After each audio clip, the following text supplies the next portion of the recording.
Ang bahay ni Sam ay buhay na buhay. Halos sumasabog sa tawanan at ang mainit na amoy ng adobo at pansit na kanyang inihanda.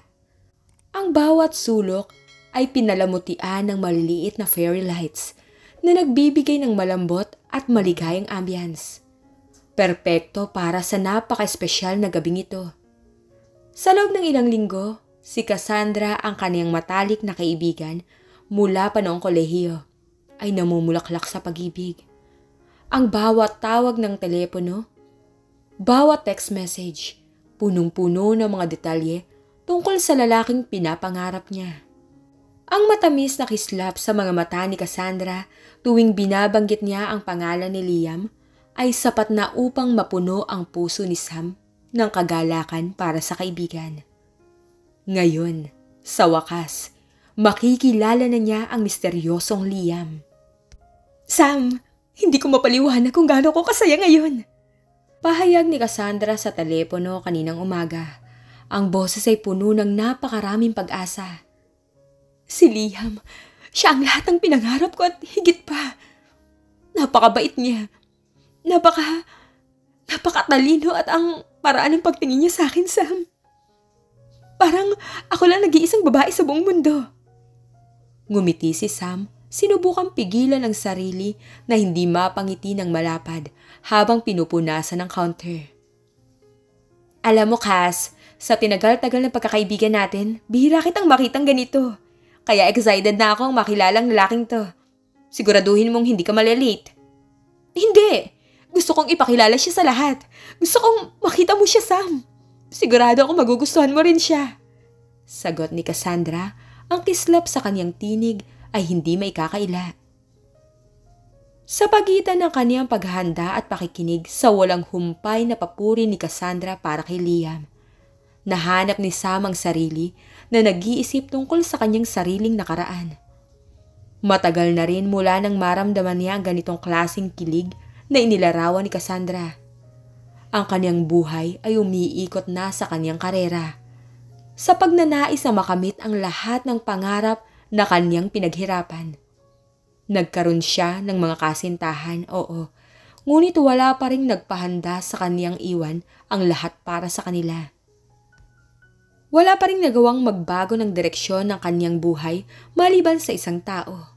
Matagal na, ngunit yun ay isang matagal nang nakabaon, nakabanata.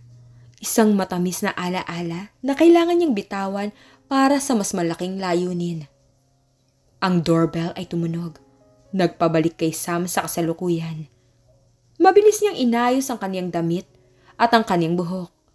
Isang huling sulyap sa salamin at isang pilit na ngiti.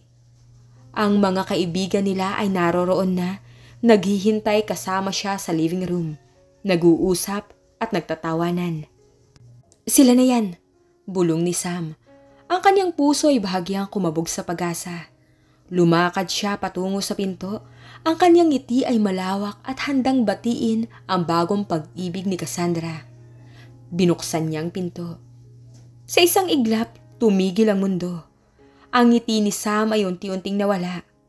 Ang hawak niyang baso ng tubig ay halos mahulog mula sa nanginginig niyang kamay, na nagdulot ng malakas na tunog mula sa pagtama nito sa sahig. Ngunit walang nakapansin. Ang lahat sa kanyang paligid ay naging isang malabong background. Ang kanyang pandinig ay nabingi maliban sa malakas sa tibok ng kanyang puso. Tumayo sa harap niya si Cassandra. Ang kanyang braso ay nakapulupot sa isang lalaki. Isang pamilyar na lalaki. Ang mga mata ni Sam ay dumako mula sa nagliliwanag na mukha ni Cassandra patungo sa lalaking yon. Ang kanyang paghinga ay biglang naging mabigat. Itim na buhok, matangkad, may matalim na tingin sa mga mata at isang ngiti na minsang nagpabilis sa tibok ng kaniyang puso. Si Liam. Hindi ito maaaring mangyari. Ang kaniyang isip ay sumigaw sa pagtanggi. Ngunit naroroon siya, buhay at totoo. Nakatayo sa tabi ng kaniyang matalik na kaibigan. Ang kaniyang mukha ay nagpakita ng isang pamilyar na halo ng pagtataka at lumbay? Sam! Sa wakas narito na kami! Masiglang sabi ni Cassandra. Hindi napansin ang kapansin-pansing pagbabago sa ekspresyon ni Sam. Liam, ito si Sam, ang matalik kong kaibigan na sinasabi ko sa'yo. Sam, ito nga pala si Liam. Ang mga mata ni Sam ay nakatingin kay Liam na ngayon ay tahimik na nakatingin sa kanya. Ang oras ay tila bumagal. Ang kanyang utak ay nagproseso ng 1,000,000 alaala sa loob ng 1 segundo. Ang kanilang unang pagkikita, ang kanilang unang halik, ang kanilang mga pangarap na itinayo ng magkasama, at ang masakit na dahilan kung bakit niya ito iniwan. Nagkaroon ng isang maikling sandali ng katahimikan sa pagitan nila na tanging sila lamang ang nakaramdam. Ang hangin ay naging makapal, puno ng mga nakabaon na nakaraan at hindi nasasabing mga damdamin. Ang mga mata ni Liam ay nagpakita ng halo ng pagkabigla at pagkilala. Isang tingin na naghatid ng 1,000,000 hindi nasasabing salita. Ngunit kinakailangan ni Sam na kumilos. Para kay Cassandra, para sa kanyang sarili. Nilunok niya ang malaking bukol sa kanyang lalamunan at pinilit ang sarili na ngumiti. Isang ngiti na nararamdaman niyang hindi umabot sa kanyang mga mata. Liam, sabi niya, ang kanyang boses ay halos isang bulong. Ikinagagala kitang makilala. Ang pagbigkas ng kanyang pangalan ay tila isang sumpa. Ngumiti si Liam, isang maliit, mahiyain na ngiti na pamilyar kay Sam, ngunit ngayon ay may bakas na pag-alinlangan. Gayon din ako, Sam, sagot niya. Ang kanyang boses ay malalim at naghatid ng mabilis na pagtibok sa puso ni Sam. Marami ako narinig tungkol sa'yo. Napag-usapan ka na nga naming dalawa eh. Sinabi ko sa kanya na magiging matalik kayo magkaibigan. Sabi ni Cassandra, masaya at inaabot ang kanyang kamay kay Sam upang hilahin siya palapit. Halika na, huwag ka mahiyain. Pasok na kayo. Ang iba naghihintay na. Hinila ni Sam ang kanyang sarili palayo sa pinto. Pinilit ang kanyang mga paa na kumilos. Bawat hakbang, tila 1 milya. Ang bawat hininga ay napakasakit. Paano nangyari to? Sa lahat ng tao sa mundo, bakit si Liam? Ang lalaking minahal niya ng buong puso. Ang lalaking kailangan niyang bitawan para sa kanyang mga pangarap. Ito ba ay isang masamang panaginip? Habang lumalakad sila papasok sa living room, nagtago si Sam sa likod ng malawak na balikat ni Liam na nagbigay sa kanya ng pagkakataong ayusin ang kanyang sarili. Nakita niya ang mga mata ng kanyang mga kaibigan. Lahat ay nakatingin kay Liam nang may pag-apruba at paghanga. Kailangan niyang maging normal, kailangan niyang magpanggap. Ang gabi ay lumipas sa isang his para kay Sam. Nakikipag-usap siya, tumatawa ng pilit, sumasagot sa mga tanong, ngunit ang kanyang isip ay nasa ibang lugar. Ang bawat salita, bawat galaw ni Liam ay naghatid sa kanya pabalik sa nakaraan. Ang paraan ng pagtawa niya, ang kanyang mga kamay na gumagalaw habang nagpapaliwanag, ang kanyang pagkamapagpatawa. Lahat ay pamilyar, lahat ay sumasakit. Nakaupo siya sa tapat nila sa pagitan ng iba pa nilang kaibigan. Pinagmamasdan niya si Cassandra, ang kanyang matalik na kaibigan. Ang babaeng itinuring niya na kapatid na umiibig sa lalaking minahal niya. Ang ngiti ni Cassandra ay tunay. Ang kanyang tawa ay malambing habang nakikipagpalitan sila ng matatamis na sulyap kay Liam. Ang sakit ay tumusok sa puso ni Sam, isang halo ng selos, kalungkutan, at matinding pagkakasala. Liam, saan mo nakilala si Cass? Tanong ng isa sa kanilang mga kaibigan, si Leo, na nagbabasag sa katahimikan. Ngumiti si Liam. Isang ngiti na nakakapanatag ng loob. Sa isang art exhibit. Nagkataon lang na pareho kaming nasa parehong lugar sa tamang oras. Ang kanyang mga mata ay saglit na dumapo kay Sam bago bumalik kay Cassandra. Agad kami nagkasundo. Si Cassandra, hindi ka panipaniwala. Ang kislap sa mga mata ni Cassandra ay nagpatunay sa kanilang pagmamahalan. Pinilit ko siyang kausapin ako. Siya, medyo tahimik nung una, ngunit pagkatapos naging komportable na siya. Tumawa ang lahat maliban kay Sam na halos masakal sa pagtawa. Narinig niya ang bawat salita at ang mga alaalang pumukaw sa kanyang isipan ay napakasakit. Si Liam ay palagi mahiyain sa una. Kailangan ng konting pagtulak upang bumukas. Yun ang isa sa mga bagay na minahal niya sa kanya. Ang kanyang kababaang loob at ang matamis na paraan kung paano siya bumubukas sa sandaling magtiwala siya. Uy Sam, tahimik ka yata. Puna ni Bianca ang isa pa nilang kaibigan na bahagyang tumatawa. Hindi ka yata sanay na makita si Kas na ganyan ka in love. Nagulat si Sam, ang kanyang mga mata ay kumurap. Oo, medyo. Sabi niya, sinubukang magpatawa. Napakaganda lang nilang tingnan, nakakatawa. Ngunit ang kanyang tinig ay nanginginig at naramdaman niyang nakatingin sa kanya si Liam. Sinabi ko sa iyo magugustuhan mo siya. Sabi ni Cassandra, nakangiti. Sa tingin ko, bagay na bagay kami. Pareho namin gusto ang art, ang paglalakbay, traveling, ang tahimik na gabi sa halip na malalaking party. Hindi ba, Liam? Tama. Sagot ni Liam. Ang kanyang mga mata ay nakatingin kay Cassandra. Walang masihigit pa kaysa sa isang tahimik na gabi kasama ang isang taong gusto mo. Ang bawat salita ay tumuso kay Sam. Ang mga libangan, ang mga pangarap. Lahat ng yun ay minsang ibinahagi niya kay Liam. Naaalala niya ang mga gabing ipinagpapalit nila ang mga pangarap. Ang mga gabing gumagala sila sa mga art gallery. Ang mga tahimik na hapunan sa ilalim ng mga bituin na pinapangarap ang kanilang kinabukasan na magkasama. Ang kinabukasan na kanyang binitawan. At ang paborito niyang pelikula, Sam, sa tingin mo, ano sa tingin mo? Masiglang tanong ni Cassandra. Umakto si Sam na nag-iisip. Ang kanyang puso ay pinipiga. Alam niyang sagot. Mahal ni Liam ang lumang pelikula ng Pasko. It's a Wonderful Life. Binigyan niya si Sam ng isang kopya noong isang Pasko. Sinasabing pinapaalala nito sa kanya ang halaga ng buhay at pagmamahal. Hindi ko alam, bulong niya. It's a Wonderful Life, sabi ni Cassandra. Ang kanyang muka ay nagniningning. Hindi ba ang cute na bagay? Sinabi niya sa akin na pinapaalala nito sa kanya ang halaga ng pagiging nandun sa paghahanap ng kagalakan at maliliit na bagay. Tumango si Sam, ang kanyang lalamunan ay masikip. Masyadong masakit, masyadong totoo.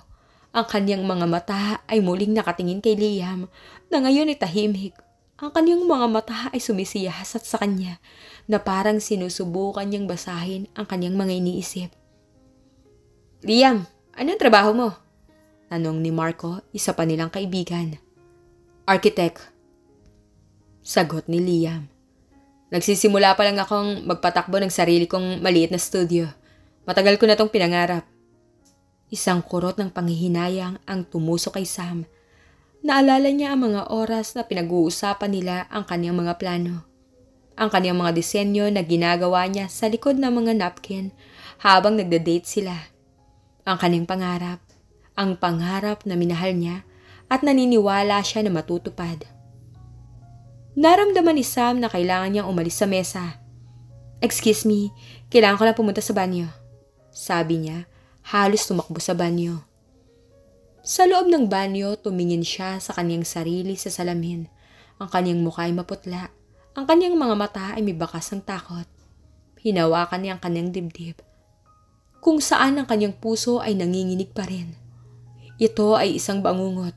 Isang masalimuot na tadhana. Ang lalaking pinakamamahal niya. Ang lalaking pinakawalan niya. Ngayon ay kasama ng kanyang matalik na kaibigan. Bumalik ang alaala ng kung paano sila naghiwalay. Isang malinaw na larawan sa kanyang isipan, tulad ng kahapon. 5 taon na ang nakakaraan. Isang magandang gabi sa parke, sa ilalim ng isang malaking puno. Ang mga bituin ay kumikislap sa itaas. Nakaupo si Liam. Ang kanilang mga kamay ay magkahawak. Ang kanyang puso ay puno ng pagmamahal para sa lalaking ito. Liam, may sasabihin ako sa'yo. Sabi niya, ang kanyang boses ay nanginginig. Nakatanggap ako ng full scholarship para sa master's degree ko sa London. Alam mo namang ito yung pangarap ko, di ba? Ang pangarap na pinaghirapan ko. Ang ngiti ni Liam ay unti-unting nawala. London? Gaano katagal? 2 taon. Bulong niya. At hindi lang yon, may internship ako doon pagkatapos. Baka mas matagal pa. Tumingin siya sa malayo, ang kanyang noo ay kunot. 2 taon, Sam. Sa ibang bansa. Paano tayo? May paraan, sabi niya, pilit na pinapanatili ang pag-asa sa kanyang tinig. Pwede tayong mag-long distance. Pwede kitang bisitahin at pwede mo akong bisitahin. Ngunit alam niya na ang pangarap niya ay sa sarili niya. Ang kanyang ambisyon ay nakakasilaw at kung minsan ito ay sumasakal sa kanya. Kailangan niyang iwan ang lahat para sa kanyang karera, para sa kinabukasan na kanyang pinaplano sa loob ng maraming taon. Sam, hindi ako naniniwala sa long distance, sabi ni Liam, ang kanyang boses ay malungkot. Gustong-gusto kitang magtagumpay, alam mo yan. Pero hindi ko alam kung kaya ko. Mahirap na nga sa ating dalawa. Humigpit ang hawak niya sa kamay ni Liam. Kung mahal mo ako, susuportahan mo ako. Ilang linggo silang nagtatalo, nagsisikap na makahanap ng kompromiso.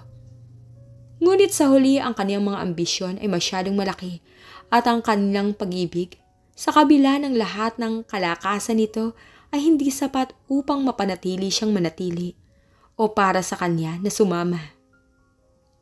Mahal kita, Sam, sabi ni Liam, ang kanyang mga mata ay puno ng luha noong araw na umalis siya. Ilang linggo bago siya lumipad sa London. Pero hindi ko to kayang pigilan ka. At hindi ko rin kayang hintayin ka. Hindi ko alam kung kailan ka babalik. Hindi rin kita kayang pigilan na sundin ang mga pangarap, Liam. Sagot niya, dinudurog ang puso. Kaya hindi ko rin kayang pigilan ang mga pangarap ko. Kailangan kong gawin to. At sa ganung paraan, naghiwalay sila. Isang masakit na paghiwalay na hindi sanhi ng pagkawala ng pag-ibig, kundi ng pagtawag ng magkakaibang landas. Pinili niya ang kanyang karera, ang kanyang edukasyon, ang kanyang kinabukasan. At ngayon narito siya sa kanyang sariling bahay na nakatingin sa kanya bilang ang bagong pag-ibig ng kanyang matalik na kaibigan. Bumalik si Sam sa hapagkainan. Ang kanyang muka ay handa na sa isa pang pagtatanghal. Ginugol niya ang natitirang gabi sa pagiging isang mabuting host. Ang kanyang tawanan ay naroroon ngunit ang kanyang isip ay lumilipad na naman sa mga alaala. Sa tuwing nagsasalita si Liam, sa tuwing tumatawa siya, sa tuwing tinitingnan niya si Cassandra ng may pagmamahal, isang tusok ng sakit ang tumatama sa puso ni Sam. Nang mag-alisan ng lahat, si Cassandra at Liam ang huling umalis. Salamat sa hapunan, Sam, sabi ni Cassandra. Niyakap siya ng mahigpit. Sobrang perfect ng gabing to at sa wakas, nakita na kayo ni Liam. Oo, sabi ni Sam, pilit na ngumiti. Napakasaya ko para sa'yo, Cass. Lumapit si Liam kay Sam. Ang kanyang mga mata ay nakatingin sa kanya. Salamat sa hapunan, Sam, sabi niya. Ang kanyang boses ay malambot, halos isang bulong. Masarap ang pagkain at magandang makita ka muli. Ang mga salitang yun ay parang isang suntok. Magandang makita ka muli. Mayroon bang subtext doon? Isang bakas ng panghihinayang? O guni-guni lang niya? Ganun din ako, Liam, sagot ni Sam, hindi makatingin sa kanyang mga mata. Nang makalabas na sila, bumagsak si Sam sa sofa. Ang kaniyang ulo ay nakayuko sa kanyang mga kamay. Nanginginig ang kanyang buong katawan. Ang kanyang puso ay parang binasag sa libu-libong piraso. Ang lalaking minahal niya, ang lalaking pinakawalan niya, ngayon ay umiibig sa kanyang matalik na kaibigan pa. Ito ay isang pagsubok ng tadhana, isang mapanlinlang na paalala ng kanyang nakaraang mga desisyon. Ang mga nalalabing araw pagkatapos ng hapunan ay naging isang serye ng mga emosyonal na labanan para kay Sam. Ang bawat text message mula kay Cassandra na nagsasabi kung gaano siya kasaya at gaano niya kamahal si Liam ay para bang patalim na bumaon sa puso ni Sam. Sa bawat oras na nagkwekwento si Cassandra ng isang bagong petsa, isang bagong memory, pakiramdam ni Sam hindi siya karapat-dapat sa kanyang pagkakaibigan. Sam, nag-propose si Liam na pumunta kami sa isang hiking trip sa susunod na buwan. Sabi ni Cassandra sa isang tawag sa telepono. Ang kanyang boses ay puno ng kagalakan. Alam mo naman kung gaano ako kinamumuhian ng pag-akyat, di ba? Pero sa kanya mukhang masaya. Naalala ni Sam ang mga gabing pinilit siyang mag-hiking ni Liam. Kung paano siya magrereklamo sa umpisa, ngunit sa huli, mag-e-enjoy sa tanawin. Ngayon si Cassandra ang gumagawa nito para kay Liam. Yun nga yung maganda, Cass. Sabi ni Sam, sinubukang gawing masaya ang kanyang boses. Sigurado ako mag-e-enjoy kayo. At inaanyayahan niya ako sa kanyang studio. Napakatalino niya, Sam. Ang kanyang mga design, sobrang ganda. Makikita mo talaga ang kanyang puso sa bawat isa sa kanila. Ang impormasyong yun ay tumusok kay Sam ang studio. Ang pangarap na itinayo niya sa kanyang sarili. Naalala niya ang isang gabi, malalim sa kanilang relasyon. Kung saan ipinakita sa kanya ni Liam ang isang sketch ng kanyang ideal na studio. Isang maliit, minimalist na espasyo na may mataas na bintana na nagbibigay daan sa maraming natural na liwanag. Naalala niya ang pagyakap sa kanya at pagsasabi sa kanya na sigurado siyang matutupad ang pangarap na yon. Ang pangarap na yon ay natupad, ngunit hindi niya nakita. 2 linggo pagkatapos ng hapunan, nagpasya si Sam na bisitahin si Cassandra sa kanyang apartment. Naramdaman niyang kailangan niyang makita ang kanyang kaibigan ng personal. Kailangan niyang tiyakin sa kanyang sarili na ito ay totoo, na si Liam ay tunay na nakamove on na. Pagdating niya, nakita niya nag-aayos si Cassandra ng isang bagong frame ng larawan sa tabi ng kanyang kama. Isang larawan ni Liam at Cassandra, magkasama, nakangiti, na may liwanag sa kanilang mga mata. Uy Sam, tingnan mo to! Sabi ni Cassandra, pinipili ang picture frame. Bagong picture namin ni Liam, hindi ba ang cute? Ngumiti si Sam, ang kanyang puso ay mahigpit. Ang larawan ay nagpakita ng isang masayang Liam. Ang kanyang braso ay nakapulupot kay Cassandra, na parang wala siyang ibang iniisip. Oo, Cass, sabi ni Sam, ang kanyang boses ay bahagyang nanginginig. Ang cute. Alam mo, Sam, napakadali ni Liam kausapin. Kahit kailan, hindi ko naramdaman na kailangan kong itago ang anumang bahagi ng sarili ko sa kanya. Para bang kilala niya na ako ng matagal? Sabi ni Cassandra, umupo sila sa sofa. Ang mga salitang yun ay tumusok kay Sam. Kilala niya si Liam ng matagal. Minsan silang lumabas, nakilala ang isa't isa, at inihayag ang kanilang pinakamadilim na takot at pinakamatalik na pangarap. Ngayon, nagawa ni Liam yon kay Cassandra. Mabuti yon, Cass. Sabi ni Sam, sinubukang itago ang lumbay sa kanyang tinig. Karapat-dapat ka naman talagang makahanap ng ganong klaseng pagmamahal. Ito pa, at alam mo, sinabi niya sa akin na nagkaroon siya ng isang seryosong relasyon sa kolehiyo. Hindi niya binanggit ang pangalan ng babae eh. Pero sabi niya, isang matamis na alaala na lang yun. Pero sa huli, hindi kasi yun nagtagumpay daw eh. Dahil sa magkaibang landas at pangarap. Pinili daw ng babae ang kanyang karera sa ibang bansa. Sa tingin ko nasaktan siya nun. Pero handa na siyang mag-move on. Mag-move forward. At masaya ako nakita kami. Ang bawat salita ni Cassandra ay parang patalim na tumatahi sa puso ni Sam. Ang babae sa kolehiyo, siya yun. Ang taong pinili ang kanyang karera. Ang babaeng nasaktan si Liam kahit na kailangan niyang gawin yun. Dahil nagsimula siyang makaramdam ng matinding pagkakasala. Yun ay parang ang hirap marinig. Sabi ni Sam, ang kanyang mga mata ay nananatiling nakatitig sa sahig. Oo, pero tingnan mo sila ngayon. Sabi ni Cassandra, ang kanyang boses ay lumakas. Siya masaya ngayon kasama ako. At ako rin.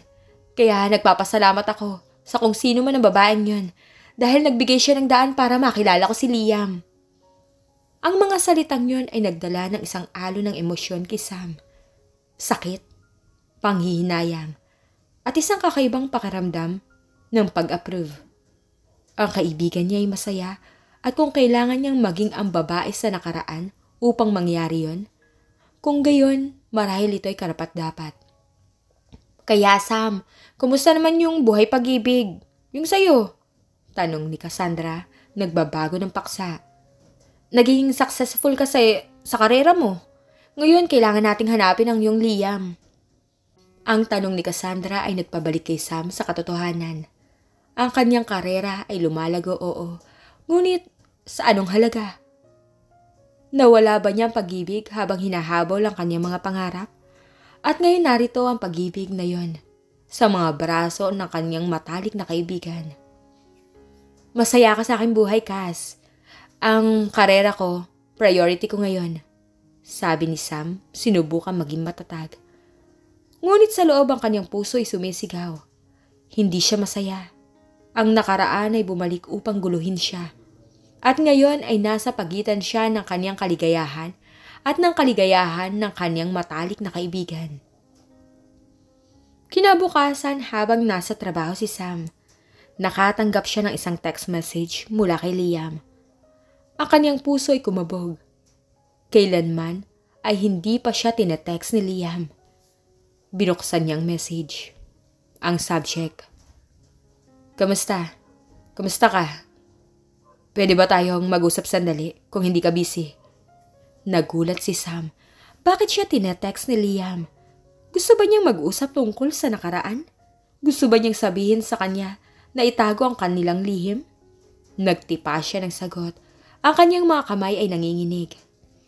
Okay lang ako, busy lang sa trabaho. Bakit? Ang sagot ni Sam ay mabilis. Kailangan lang natin mag-usap, hindi sa text. Maaari ba tayong magkita para magkape mamaya pagkatapos ng trabaho? Hindi na makapag-isip pa si Sam. Ang kanyang ulo ay puno ng mga tanong. Ano ang kailangan nilang pag-usapan? Nagsulat siya ng sagot. Okay, saan ba? Sa Blue Bean Coffee. Coffee shop yun, 5 p.m. Sige. Ang natitirang araw ni Sam ay puno ng pag-alala. Bumilis ang takbo ng orasan at ang kanyang mga iniisip ay lumipad sa lahat ng posibleng sitwasyon. Paano niya haharapin ang sitwasyong ito nang hindi nasisira ang pagkakaibigan nila ni Cassandra? 5:00 ng hapon, dumating si Sam sa Blue Bean Coffee Shop. Nakita niya si Liam na nakaupo sa isang sulok na mesa, malapit sa bintana, nakatingin sa labas. Ang kanyang pamilyar na silweta ay nagpabilis sa tibok ng kanyang puso. Lumapit siya sa mesa. Ang kanyang mga paa ay parang may sariling isip. Liam, sabi niya, ang kanyang boses ay halos hindi marinig. Lumingon si Liam, ang kanyang mukha ay nagpakita ng seryosong ekspresyon. Sam, salamat sa pagdating. Umupo si Sam sa tapat niya, ang hangin sa pagitan nila ay makapal. Puno ng hindi nasasabing nakaraan. Nag-order sila ng kape at pagkatapos dumating ang katahimikan. Sam, kailangan nating pag-usapan to. Ang sitwasyong to, hindi ko inakalang mangyayari to. Sabi ni Liam, ang kanyang mga mata ay nakatingin sa kanya. Ako rin. Mundo, sobrang napakaliit ng mundo. Bulong ni Sam. Hindi natin pwedeng baliwalain ang nakaraan. Alam mo naman yun. Ang mga alaala sariwa pa rin. Sabi ni Liam, ang kanyang boses ay malumanay. Alam ko, hindi man lang ako makapaniwala na ikaw yun nang makita kita sa pinto. Sabi ni Sam, ang kanyang mga mata ay nakatingin sa kape niya. Pareho tayo. Matagal na rin yung nakalipas, di ba? Pero ikaw pa rin, Sam. Mas maganda ka pa. Sabi ni Liam, isang malungkot na ngiti ang lumitaw sa kanyang labi. Ang papuri ni Liam ay nagdulot ng isang kakaibang pakiramdam kay Sam. Isang halo ng kagalakan at sakit. Ikaw din. Bulong niya.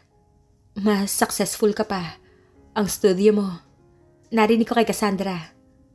Isang sandali ng katahimikang muli. Sam, ang totoo.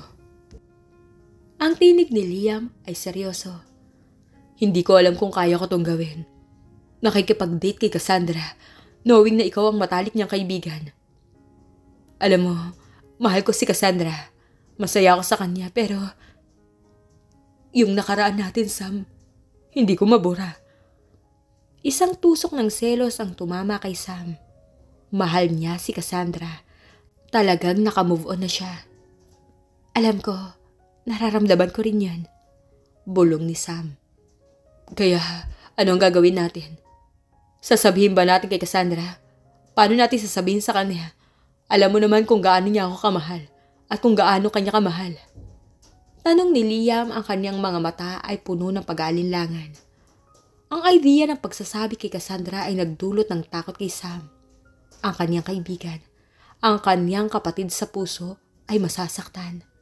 Ang pagkakaibigan na pinahahalagahan niya, nang matagal ay masisira. Hindi ko rin alam, Liam. Hindi ko kayang saktan si Cassandra.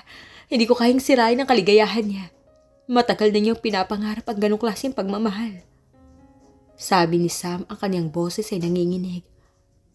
Pero paano yung konsensya natin?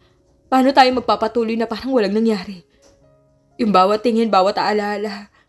Ang hirap nun. Tanong ni Liam. Akala ko tapos na tayo. Akala ko nakapag-move on na tayo. Pinili ko yung mga pangarap ko. Pinakawalan kita at ngayon, nandito ka. Ang tinig ni Sam ay puno ng sakit. Oo, nakamove on na ako. Sabi ni Liam, ang kanyang mga mata ay nagpakita ng matinding sakit. Pero, kahit kailan, hindi na wala ang alaala mo eh. Ang mga aral na natutunan ko sa relasyon natin, ang pagmamahal na ibinigay mo sa akin. Sobrang sigla sa akin ngayon. Ngayon sa paghanap ko ng kaligayahan kay Cassandra, hindi ko inaasahan na makikita kita muli. Lalo na bilang matalik niyang kaibigan.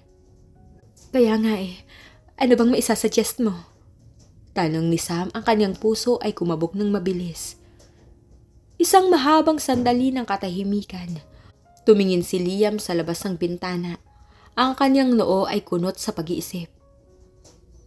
Sa tingin ko, sabi ni Liam, ang kanyang boses ay mahina. Sa tingin ko, kailangan nating sabihin ang katotohanan kay Cassandra. Mas maaga, mas mabuti. Pero sa isang paraan na hindi to masyadong masakit. Nagulat si Sam. Bakit? Bakit ngayon? Paano kung magalit siya? Paano kung masira ang lahat? Dahil ito ang tamang gawin, Sam. Hindi tayo maaaring magtayo ng relasyon sa kasinungalingan. Lalo na kay Cassandra. Karapat-dapat niyang malaman ang katotohanan. At ito, magpapahirap sa ating tatlo ko itatago natin. Ang bawat interactions, ang bawat tingin, magiging puno ng pagtatago at pagtataksil. Sabi ni Liam.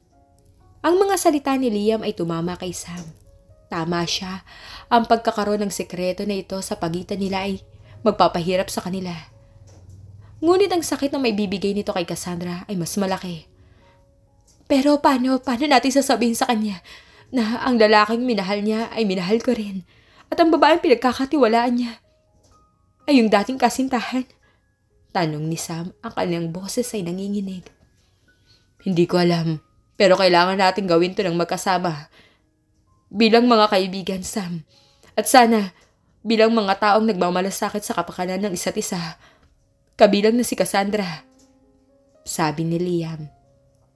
Ang idea ng pagsama-sama nila ni Liam upang ihayag ang katotohanan ay parehong nakakatakot at nakakalabas ng loob. Natatakot siya sa galit ni Cassandra sa posibleng pagkawala ng kanyang matalik na kaibigan.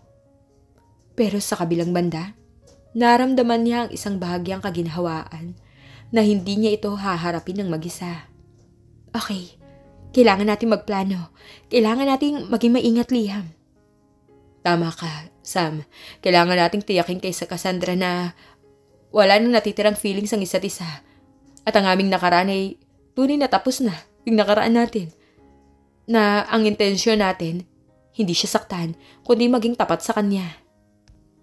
Isang mahabang katahimikan ang bumalik sa pagitan nila. Tumingin si Sam kay Liam. Ang kanyang dating kasintahan, ang lalaking pinakawalan niya para sa kanyang mga pangarap. Narito sila ngayon, nakaupo sa isang coffee shop. Nagpaplano kung paano sasabihin sa kanyang matalik na kaibigan ang isang lihim na maaaring makasira sa kanilang lahat. Ang tadhana ay may kakaibang paraan ng paglalaro. Lumipas ang ilang araw, nag-usap sila ni Liam sa telepono. Nagpaplano ng kanilang pag-uusap kay Cassandra. Ang bawat tawag, bawat pag-uusap ay puno ng tensyon. Sa tuwing naririnig niya ang boses ni Liam, ang mga ala-ala ay bumabalik. Ngunit sinusubukan niyang ipagtanggol ang kanyang sarili na ipaalala sa kanyang sarili na ito ay para kay Cassandra. Sa isang gabi, nagpasya silang gumawa ng hakbang. Nag-imbita si Sam kay Cassandra na pumunta sa kanyang apartment para sa isang girls' night. At nag-invite din sa Sam kay Liam na mag-swing by. Pagkatapos, na kunwari ay kailangan nilang mag-usap tungkol sa isang proyekto sa bahay. Pagdating ni Cassandra, nakita niya si Sam na tahimik at kinakabahan. "Anong problema, Sam?" Tanong niya na may pag-aalala sa kanyang tinig. "Mukha kang kinakabahan eh." Wala Kas. Siguro pagod lang ako." Pilit nang ngumiti si Sam. Nang dumating si Liam, ang hangin sa apartment ay naging mas makapal. Umupo sila sa living room. "Cassandra," panimula ni Liam, ang kanyang boses ay seryoso. "Kailangan natin pag-usapan ng isang bagay." Lumingon si Cassandra kay Liam, ang kanyang noo ay kunot. "Ano yun, Liam? Mukha kayong seryoso." Tinapik ni Sam ang balikat ni Cassandra. "Cass, may isang bagay na kailangan naming sabihin sa'yo. Isang bagay tungkol kay Liam at sa akin." Ang mga mata ni Cassandra ay lumaki sa pagkabigla. "Ano? Anong ibig mong sabihin?"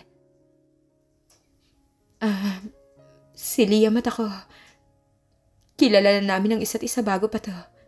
Matagal na." Sabi ni Sam, ang kanyang boses ay nanginginig. Pumunta kay Liam ang tingin ni Cassandra. Ang kanyang mga mata ay puno ng pagtataksil. "Anong ibig sabihin nito, Liam? Kilala mo siya?" "Cassandra, mahal ko," sabi ni Liam. Hinawakan ang kamay ni Cassandra, ngunit inalis niya ito. "Si Sam ay ex-girlfriend ko. Nag-date kami sa kolehiyo." Bumagsak ang bawat salita tulad ng isang bomba. Ang mukha ni Cassandra nagbago mula sa pagkalito, sa pagkagulat hanggang sa galit. "Ano? Bakit hindi niyo sinabi sa akin? Kailan pa kayo nagkita?" "Sa hapunan na inorganize ko. Nang makita ko si Liam, halos mahulog ko ang baso ko." Bulong ni Sam. "At wala kayong sinabi sa akin?" Sumigaw si Cassandra. Ang kanyang boses ay tumataas na. "Nagsinungaling kayo sa akin. Pinagmukha niyo akong hangal.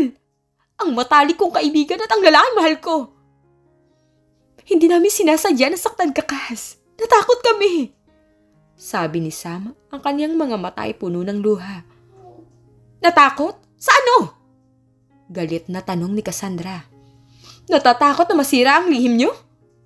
Natatakot na makita ang reaksyon ko sa pagtataksil niyo?" "Hindi to pagtataksil, Cassandra," sabi ni Liam, ang kanyang boses ay matatag, ngunit malungkot. "Ang aming relasyon ay matagal nang tapos. Pinili niya ang kanyang mga pangarap at naghiwalay kami. Hindi na kami nag-usap pagkatapos nun. Nagulat din kami nang makita ang isa't isa." "At inaasahan mong maniniwala ako doon?" Tanong ni Cassandra, ang kanyang boses ay puno ng pagdududa. "Paano mo ako minahal, Liam? Kung mayroon kang nakaraan kay Sam, at ikaw, Sam, ang matalik kong kaibigan, paano mo to tinago sa akin?" "Dahil mahal kita, Cass," sabi ni Sam, ang kanyang mga luha ay nagsimulang dumaloy. "Ayokong saktan ka. Hindi ko alam kung paano ko sasabihin sa'yo. Napakasaya mo kay Liam at ayoko sirain yung kaligayahan mo." "Ano? Kaya mas pinili mong manahimik at hayaan akong maniwala sa isang kasinungalingan?" Sumigaw si Cassandra, tumayo at lumayo kay Sam. Mas pinili mong hayaan ako magmahal ng isang lalaki na may nakaraan sa inyo.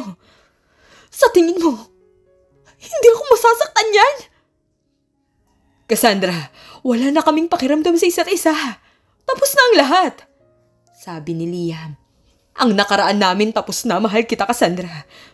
At hindi ko kailanman nagkaroon ng anumang intensyon na itago to. Mula sa iyo nang mas matagal pa. Pero nang makita ko si Sam, nagulat ako at pagkatapos, ang takot na masaktan ka, pinigilan kami na sabihin agad sa'yo. Takot o pagkakasala? Tanong ni Cassandra, ang kanyang mga mata ay puno ng luha. Paano ako magtitiwala ulit sa inyo? Paano ako magtitiwala sa lalaking mahal ko? At sa matalik kong kaibigan, kung kayo may sikreto sa akin. Ang silid ay napuno ng katahimikan. Ang mga luha ni Sam ay patuloy na dumadaloy. Alam niyang tama si Cassandra. Hindi niya masisisi ang kanyang kaibigan sa pakiramdam ng pagtataksil. Cassandra, please, patawarin mo ako. Bulong ni Sam, nilalapitan si Cassandra. Patawarin mo ako sa ginawa kong pagkakamali. Dapat, hindi ko to tinago sa'yo. Ngunit umatras si Cassandra. Huwag mo akong lapitan, Sam. Hindi ko alam kung sino ka na. Ang akala ko kilala kita eh. Ang akala ko kaibigan kita. Ang akala ko kilala kitang lubos. Pakiusap, Cass. Pakinggan mo kami. Wala nang nararamdaman sa isa't isa. Si Sam at kahit ako. Kung mayroon man, sasabihin naman namin sa'yo eh. At paano ako makakasiguro? Paano siguro na walang natitirang spark sa pagitan niyo? Paano ako makakasiguro na hindi babalik ang nakaraan? Dahil mahal kita, Cassandra. Hindi ako magtatago ng kahit ano mula sa'yo, hindi kita sasaktan. Kung may anumang natitirang damdamin para kay Sam, hindi ako mananatili sa'yo. Tumingin si Cassandra sa pagitan nilang dalawa ni Sam. Ang kaniyang mga mata ay puno ng sakit at pagkalito.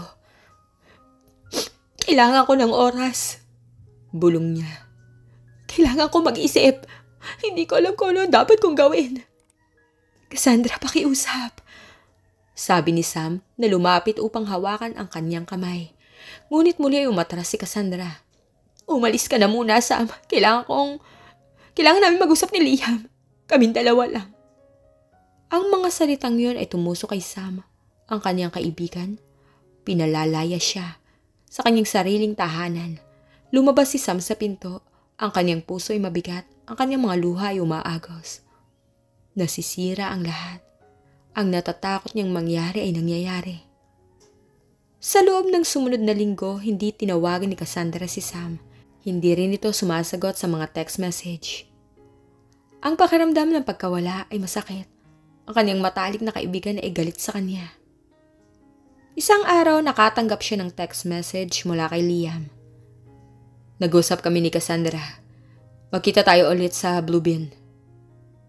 Kahit na natatakot si Sam, pumayag siya. Kailangan niyang malaman kung ano nangyari, kung paano ito natapos. Nang makarating siya sa coffee shop, nakaupo si Liam. Ang kanyang mukha ay maputla at pagod.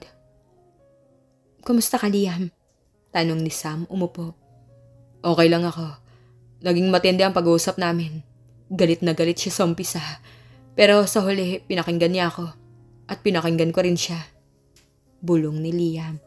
At anong nangyari? Tanong ni Sam, ang kanyang puso ay kumabog ng mabilis. Mahirap. Sinabi niya na pakiramdam niya ay niloko siya. Na pareho tayo nagtago ng isang malaking bagay mula sa kanya. Pero sa huli, sinabi ko sa kanya naman yung lahat eh. Kung paano tayo naghiwalay, kung gaano ko siya kamahal, at kung paano hindi kailanman bumalik yung damdamin ko para sa'yo. At naniwala siya sa'yo? Sa tingin ko, matagal bago niya ako tinanggap. Sinabi niya na kailangan niya ng space para makapag-isip, para makapag-decide kung kaya niya tayong pagtiwalaan muli, tayong dalawa, lalo na ako. Kaya, paano ang relasyon niyo? Tanong ni Sam. Hindi ko alam, Sam. Napakalaki ng naging pinsala eh. Hindi ko siya masisisi kung hindi na siya magtitiwala ulit sa akin. Pero handa akong gawin ang lahat para makuha ang tiwala niya pabalik. At sa akin, paano yung pagkakaibigan namin ni Cassandra? Hindi ko alam, Sam. Sinabi niya na kailangan niya ng distansya mula sa ating dalawa. Pero lalo na sa'yo, pakiramdam niya mas matindi ang pagtataksil mo. Naiintindihan ko. Ang mga salita ni Liam ay tumusok sa puso ni Sam. Alam niyang ito ang mangyayari. Alam niyang masisira ang pagkakaibigan nila. Ang lahat ay kasalanan ko. Kung hindi lang ako naging duhat. Huwag mong sisihin ang sarili mo, Sam. Ginawa natin ang tamang desisyon sa pagharap sa kanya. Ito yung magiging mahirap, pero sa huli, mas mabuti ito para sa ating lahat. Pero, paano kung hindi na siya bumalik? Paano kung mawala na siya sa akin kahit kailan? Hindi sumagot si Liam. Alam nila pareho na posible yun. Lumipas ang mga buwan. Ang pagitan ni Sam at Cassandra ay nanatili. Sinubukan ni Sam na kontakin si Cass, ngunit hindi ito sumagot. Ang kalungkutan ay naging isang patuloy na kasama. Nagsimula siyang tanungin ang kanyang sarili kung tama ba ang desisyon niya noon. Ang kanyang karera ay lumalago, oo, ngunit sa anong halaga? Isang hapon habang naglalakad si Sam sa park, nakita niya si Cassandra. Nakaupo sa isang bench, nag-iisa at nakatingin sa malayo. Nag-alinlangan si Sam. Dapat ba siyang lumapit o dapat siyang umalis? Sa huli na natili siya. Lumapit si Sam ng dahan-dahan. Cassandra? Lumingon si Cassandra, ang kanyang mga mata ay lumaki sa pagkabigla. Ang kanyang muka nagpakita ng halo ng galit at kalungkutan. Sam, anong ginagawa mo rito? Naglalakad lang, nakita kita. Pwede ba tayo mag-usap? Wala na tayong dapat pag-usapan, Sam. Pakiusap, Cass. Miss na kita eh. Miss ko na yung pagkakaibigan natin. Patawarin mo na ako. Isang mahabang katahimikan. Tumulo ang luha sa mga mata ni Cassandra. Sobrang sakit, Sam.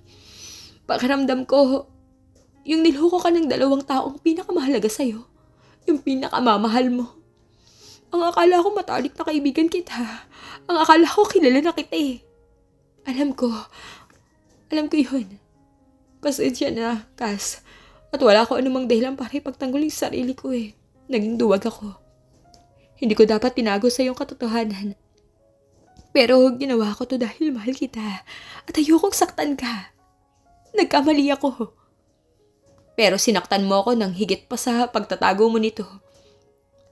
Yung katotohanan, Sam, sobrang sakit. Pero yung kasinungalingan o ang pagtatago ng katotohanan, parang pumapatay sa tiwala eh. Alam ko na yan ngayon. Handa akong gawin ang lahat para makuha ang tiwala mo uli pabalik. Naiintindihan ko o hindi mo ako mapatawad. Pero kailangan kong sabihin sa iyo na pinagsisisihan ko ang desisyon ko. Pinagsisisihan ko ang pagpili ng karera higit pa sa pagkakaibigan. Isang sandali ng katahimikan. Nag-uusap pa ba kayo ni Liam? Tanong ni Cass. Ang kanyang boses ay mahina. Oo, nag-uusap kami paminsan-minsan. Sinusubukan namin maging matatag para sa'yo. Hindi niya ako kailanman binigyan ng dahilan upang magduda sa kanya. Mahal na mahal kanya, Cassandra. Alam ko, pero ang hirap tong tanggapin eh. Yung katotohanan na kayong dalawa may nakaraan. Yung katotohanan na hindi ko alam ang lahat. Alam ko namang mahirap to, Cass. Pero sana sa paglipas ng panahon, mapatawad mo kami. Hindi lang si Liam eh, kundi pati ako. Hindi ko kayang mawala ka, Cassandra. Isang mahaba, masakit na katahimikan. Sa wakas, lumingon si Cassandra kay Sam. Ang kanyang mga mata ay puno ng sakit, ngunit mayroon ding bakas ng pag-unawa. Hindi ko pa rin kayang patawarin ang lahat, Sam. Pero naiintindihan ko yung takot. At ang pagsisisi. Yung pagsisisi mo. Ang mga salitang yan ay nagbigay ng isang maliit na pag-asa kay Sam. Kailangan ko pa rin ng oras, sabi ni Cassandra. Pero maaari nating simulan ang proseso sa pagpapatawad. Kaya lang dahan-dahan lang. Ang mga luha ni Sam ay muling umagos, ngunit sa pagkakataong to, ito ay luha ng kaginhawahan. Yumakap siya kay Cassandra na sa pagkakataong uling ito, ay hindi na umilag. Salamat, Cass! Bulong ni Sam sa balikat ng kaibigan. Maraming salamat. Sa mga sumunod na araw, nagsimulang bumalik ang kanilang pagkakaibigan. Dahan-dahan. Ang bawat pag-uusap ay puno ng pag-iingat. Ang bawat tingin ay puno ng hindi nasasabing mga bagay. Nalalaman ni Sam na matagal bago ganap na bumalik ang tiwala ni Cassandra, ngunit handa siyang hintayin yon. At si Cassandra at Liam, patuloy silang nagde-date. Ang kanilang relasyon ay nasira, ngunit sa pamamagitan ng matapat na pag-uusap at pagpapatunay, nagsimula silang bumuo ng bagong pundasyon ng tiwala. Ang karanasan ay nagbigay ng aral kay Sam. Ang mga pangarap ay mahalaga, ngunit ang mga relasyon ay mas mahalaga. Ang pagmamahal at tiwala ay mga pilak na hindi dapat ipagpalit sa anumang tagumpay sa karera. Sa huli, ang katotohanan ay laging lalabas at mas mabuting harapin to ng buong tapat at buong tapang. Sa isang araw, habang nagkakape silang tatlo sa isang tahimik na bahagi ng bayan, sa wakas ay bumalik ang dating tawanan. Ang mga sugat ay hindi pa tuluyang gumagaling, ngunit ang proseso sa pagpapagaling ay nagsimula na. Tumingin si Sam kina Cassandra at Liam, na nagtatawanan sa isa't isa at naramdaman niya ang isang bahagyang kaginhawahan. Ang pag-ibig ay may iba't ibang anyo at kung minsan ang pagbitaw sa isang pag-ibig ay nagbibigay daan sa paghahanap ng kaligayahan, hindi lamang para sa sarili, kundi para sa mga taong mahal mo. Ang kanyang puso ay puno ng panghihinayang, ngunit puno rin ng pag-asa. Ang kanyang kwento ay hindi natapos sa pag-ibig, ngunit sa pagkakaibigan, pagpapatawad, at ang pagkatuto ng isang mahalagang aral sa buhay. Ito ay isang simula ng isang bagong kabanata, hindi para sa kanya at Liam, kundi para sa kanya, kay Cassandra at Liam. Sa wakas.